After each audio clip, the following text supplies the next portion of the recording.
বিমানে আপনি আরামে বসে থাকেন যদিও আপনি বিমান চালককে চেনেন না।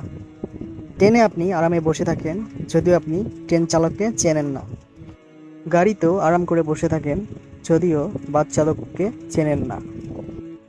তাহলে জীবন নিয়ে আপনি তাহলে আপনি জীবন নিয়ে এত অচিন্তিত এবং হতাশ কেন? যখন জানেন আল্লাহ তাআলাই আপনার জীবনের নিয়ন্ত্রণকারী। সব আল্লাহর উপর ভরসা করুন, তিনি সর্বশ্রেষ্ঠ পরিকল্পনাকারী। আমিন। পর্ব 2। আপনি কি জানেন একটি মেয়েকে 50টি সাপের উপর কেন কবর দেওয়া হয়েছিল? একজন মেয়ে মারা যাওয়ার পরে যখন কবর খনন করার সময় তাকে দাফন করতে নিয়ে যাওয়া হলো, দেখা গেল কবরে 50টা সাপ কিলবিল করছে। এই অবস্থা দেখে আবারও কবর খনন করা হয়। প্রতিবারই সাপ দেখা যাচ্ছিল। অতঃপর সকলের সাথে পরামর্শ করে সাপের উপরই মেয়েটাকে কবর দেওয়া হয়েছিল। মেয়েকে কবর দেওয়ার পর তার বাবা বিলাপ করে বলেছিল, আমার মেয়ে নামাজ রোজা সবই পড়তো নিয়মিত, কিন্তু পর্দা সে করতো না, পর্দায় থাকতো না সে। তাকে পর্দা করতে বলা হলে সে যা ইচ্ছা তা শুনিয়ে চলে যেত বাহিরে।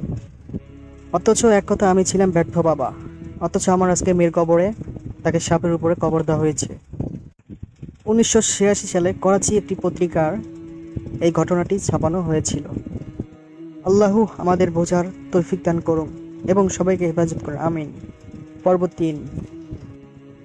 হাসরের ময়দানে মহান আল্লাহ তাআলা নবীজিকে বলবেন, হে আমার হাবিব, হে আমার বন্ধু, আপনি আমার পাশে এসে এই সিংহাসনে বসেন। নবীজি আল্লাহ তাআলার কথা মতন সেই সিংহাসনে গিয়ে সিংহাসনের উপর হাত রাখবেন, কিন্তু বসবেন না। আল্লাহ তাআলা বলবেন, হে বন্ধু, এই চেয়ারটা তো আপনার জন্য রেখেছি, বসেন না বন্ধু। তখন নবী সাল্লাল্লাহু আলাইহি সাল্লাম বলবেন, ইয়া রব্বুল আলামিন, আপনি বলেছেন এই চেয়ারটা আমার জন্য, তাই আমি এই চেয়ারের উপর হাত রেখেছি, কিন্তু আমি বসতে পারবো না।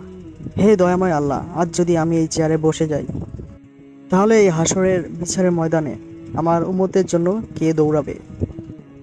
আমার উম্মতের যারা নাফরমানি এবং গুনাহের কারণে ফেঁসে গেছে, তাদের মুক্তির জন্য কে সুপারিশ করবে?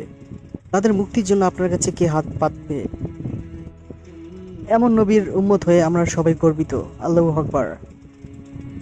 আশা করি আমার ভিডিওটি ভালো লাগলে ইসলামিক চ্যানেল আলোর পথ সাবস্ক্রাইব করে আমাদের সাথে থাকবেন, এবং একটি সাবস্ক্রাইব করে সাথে থাকবেন। ভিডিওটি লাইক, একটি শেয়ার করতে ভুলবেন না। ইসলামিক নেক্সট ভিডিও পাওয়ার জন্য সাবস্ক্রাইব, বেল বাটন অন এবং সঙ্গে থাকবেন। আল্লাহ হাফেজ।